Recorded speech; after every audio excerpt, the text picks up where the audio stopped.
hardest days of my life. Hanan Baba escaped the bombing in Lebanon by boarding a repatriation flight back to Britain this week, leaving behind her father and others. So I had about 30 minutes to pack and leave. You know, I had about 1 minute to say goodbye to my family. And it was super tough because like you don't know what's to come, you know?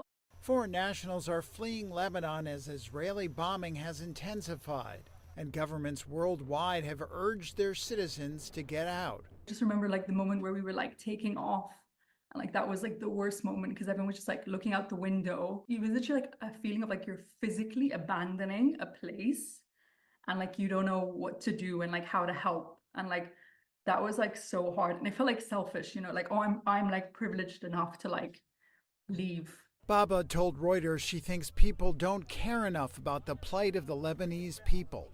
It's almost like the Middle East is like screaming and like people are still like just not listening. I felt helpless.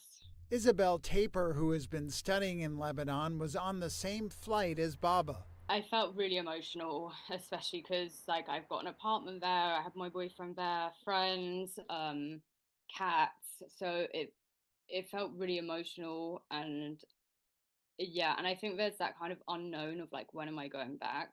I think I've kind of told myself in my head like, oh, it's only going to be like a month, I'll be back in a month, or but I'll be back in a few weeks. But there's no knowing, you know. It's like the Israel Gaza war's gone on for a year, and I really hope it's not like that. But I think, yeah, the fear of the unknown is very scary. Nearly 2,000 people have been killed in Israeli attacks on Lebanon over the last year. Lebanese authorities say most of those deaths have come in the past 2 weeks in an escalating conflict that has drawn in Iran and risks drawing in the United States.